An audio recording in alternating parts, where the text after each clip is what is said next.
Greetings, ladies and gents, and welcome to this latest episode of Tales from Outer Space, taken from the subreddit HFY. The links to all the stories will be down below, and as always, I hope that you enjoy.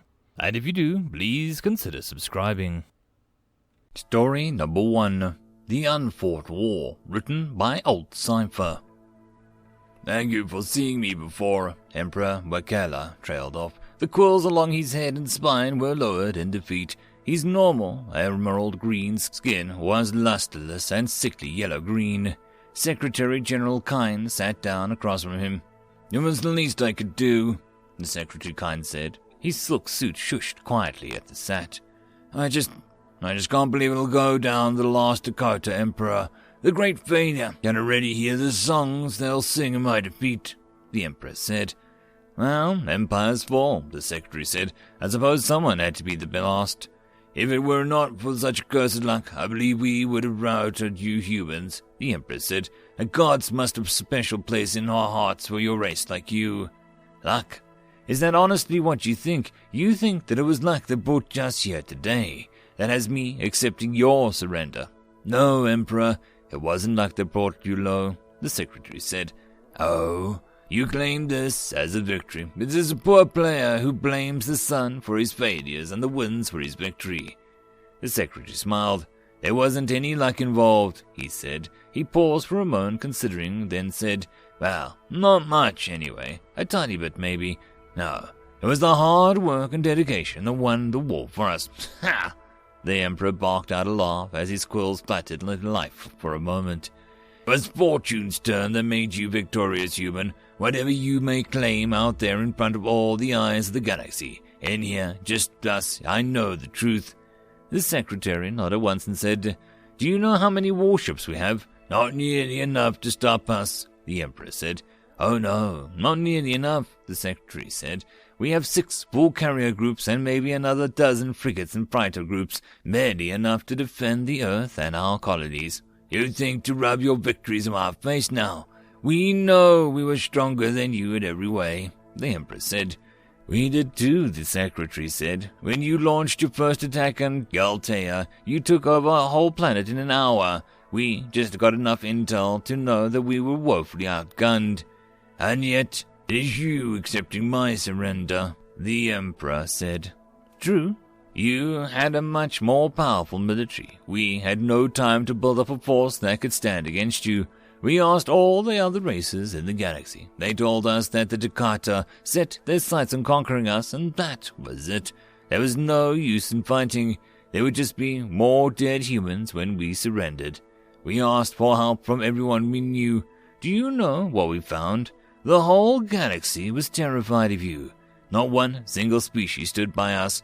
I suppose I can't really blame them. Your reputation as fearsome warriors is well earned. The Emperor's eyes narrowed as he listened to the Secretary General. I feel, the Emperor said, as though you are dragging this out because you enjoy it. You tell me that you knew that you could not stand against us.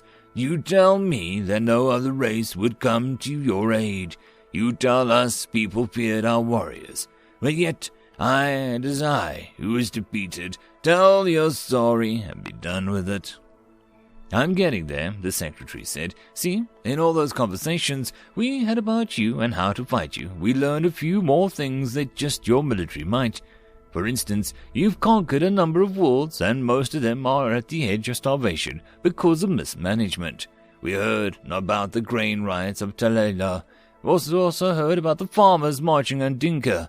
We heard about the most of your imperial governors live in fortresses because they don't feel safe enough to walk down the street. This gave us an idea. And what was that? I hosted a state visit to the Frenish. The president was a lovely woman who was served for longer than I've been alive. Somewhere over the desert, of course, we began discussing your people. That's when I found out that you owe money to half the galaxy. You've taken loans pretty regularly, especially just before your people announced some big military expansion project. Your entire empire is living paycheck to paycheck. Of course, everyone was reluctant to call it in because of your military. The Emperor sat back in his chair, his quills rustled. Well, we don't have much of a military, the secretary said, but we do have a hell of a lot of economy. Knowing that your broke ass couldn't fund an invasion on your own, we fouled the water. First thing we started doing is taking out massive loans of our own. That project to build a Dyson sphere around Earth's solar system, fake. We moved some construction equipment around and really sell it, but there's no way I'm putting a giant bubble around my home star. But I needed something big enough to justify the massive loans. The Emperor's jaw was set, and the Secretary General just heard the Emperor grinding his teeth. Next, the Secretary continued, we had a chat with the Galactic Bank. You know, those people that set the prime interest rate. Well, they're all quite noble in their own way, and they had rules about getting involved in interspecies conflict. However, we talked with Mr. Paralia, and I'm sure you've heard of him in his news recently. He's the one accused of taking bribes in several ethics violations. Well, those allegations are true. We bribed him. We bribed the hell out of him. Then we leaked it. You acted dishonorably and then told people.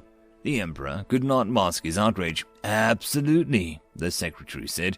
We made sure the entire galaxy knew. It made the whole bank look suspiciously that someone so well-placed could be bribed. Maybe their polices weren't as pure and noble as everyone thought.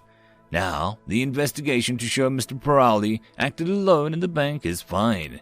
But that will take time, at least a year or two. While that's going on, the bank is going to be very conservative in their actions, which means they're not going to change interest rates much, if at all, until the investigation is over. Now, if the interest rates don't change and Earth has taken out a massive loans across the galaxy, there's not much capital left for you to borrow, so we choked off your money supply. We still have our fleet, the Emperor said. I'm getting to that, the Secretary said. See, even your soldiers won't work for free, but that's not necessarily fast enough. So we went out to several other races, the Bok, the Genoa, the Hekla, and you recognize them, don't you? We buy food from them, the Emperor said quietly. Yes, quite a lot of food, actually, the Secretary said. We started poaching everything they had, drove the prices sky high, and, as we just discussed, you couldn't put up hands in any money. When the soldier hears his pay has been held up and his family back home is starving, well, he's bound to reconsider his employment. That's when we forced them to work, the Emperor said. The Secretary's face cracked open into a wide, brilliant smile. Sure you did, he said. You nationalized everything, every factory, every farm, every shop, but then you don't have an army large enough to pacify every citizen in your empire and fight a war at the same time. Besides, we had our own alliance with the government-run economics, and they never seem to play out like people expect. There's usually a lot of violence. We made them work, the Emperor replied. And they did, for a time, the Secretary said. You sent your son and heir to address the workers who were out on strike. Someone, you never found out who, chucked a brick at his head. The whole thing erupted into violence, and your son got killed. Are you saying you killed my son? The Emperor's quills were standing on end. No, the Secretary said. I'm saying I bribed one of your citizens to throw a brick at one of his guards to be less than fully committed to the protecting your boy. Do you know what it took? Do you want to know how much your boy's life cost me? The Emperor glared at the human. The brick cost me 2 kilos of rice, the Secretary said. The guard cost me half of that. Your boy died for goods that can be purchased in my world for $10. The Emperor's hand gripped the table and dug into the metal. We won the war, the Secretary said, just not the one you were fighting. Now, let's walk out of here to the podium so you can sign your surrender papers. I promise we'll be magnanimous in victory. Your people will be fed and safe, your military will be decommissioned, and your empire will be broken apart. But the people will live. We may even consider letting you keep your imperial position, as a figurehead, mind you. The Emperor's eye twitched, and his breathing was ragged. You think to disgrace me even further? We could kill you instead, the Secretary said. But whether you live or die, know this. Humanity has defeated you, and your empire is no more. We bested you not with guns and ships, but with brains and money. End of story. Story number 2. Humans! WTF, written by Mr. E. Monkey. Lieutenant Yamada, please have a seat. Make yourself comfortable. Captain Unfought, with a wave of his tentacles, attempted to approximate a human gesture of welcome. I am terribly sorry to have to discuss such a terrible situation to you, but, as you are aware, I struggle to understand human cultures, and I want to be sure that this, difficult matter is handled appropriately. Kitaran law is quite clear in such matters, but as your species are not technically a member of our alliance, What is your expression? Erfota paused for a moment, and Tenai wiggling back and forth in consternation. Ah yes, I'm walking a high-tension cable. Lieutenant Yamada's eyes sparkled, the corner of her mouth turned up to a slight half-smile. Erfota had to admit that for such an unusual species, their odd appearance was not entirely unpleasant. Yamada had been assigned to his ship, the Wayward Sun, nearly 3 years ago, and while the Terran liaison officer did not fall under his command instructor, they had in fact become good friends. They still addressed each other by rank out of mutual respect. In fact, it was due to this part that Forata's reports on Yamada had recently been promoted to first lieutenant, though, to be fair, she had earned it several times over. As for Erfota was concerned, hostile parties became much more, friendly when they learned that the representative to the Terran Navy was on board. Unfortunately, it was because the Terrans that Erfota was in his current mess. The expression you are looking for is walking a tightrope, sir murked Yamada. I'm not sure I understand. Yes, I know there was a minor incident in the galley yesterday. Minor? Erfota interjected, the chromatophores in her skin turning various shades of green and purple in distress. We had one human passenger attempt to murder another, who, when the challenge to first combat, nearly maimed the representative of the Terran Navy. Erfota realized that he'd begun pacing back to his desk, and took a deep breath to try and calm down before continuing. Under Kataran law, both individuals should be put to death for their vile and violent crimes, yet I'm certain that, under the circumstances, the Terran Union would want to punish the second individual for attacking one of their representatives. Erfota paused, puzzled, as Lieutenant Yamada tried and failed to stifle a giggle, which grew to be a boisterous laugh. Lieutenant, did you suffer damage to your central nervous system when you were assaulted? I can see that your ocular color is damaged in the assault, but do you think the damage was deeper? Erfota rushed to his friend's side, genuinely concerned, but Lieutenant Yamada waved him away, still trying to stifle her laughter. After a moment, she was able to collect herself and spoke. Sir, let me assure you, you don't have a crisis at hand. This really was not a big deal. But Hanako, my crew recovered the poison. The data logs recorded the entire situation.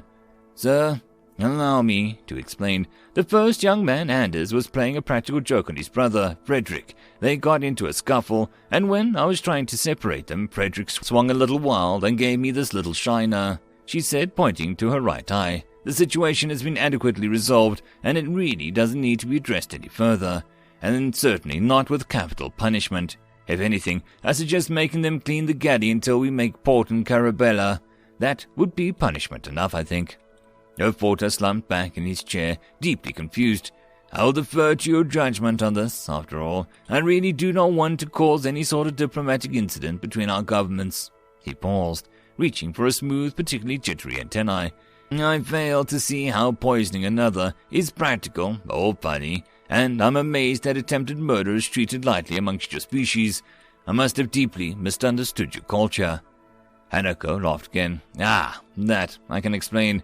While sodium chloride is known toxin to several species in Kataran Alliance, it is also essential to the human biochemistry in small amounts, and is sometimes used to add flavor to our food. But certainly, even humans must be affected by large quantities of the chemical. The amount that Anders added to his brother's glass of milk was absolutely harmless to humans, but was enough to taste awful. That was just a harmless prank.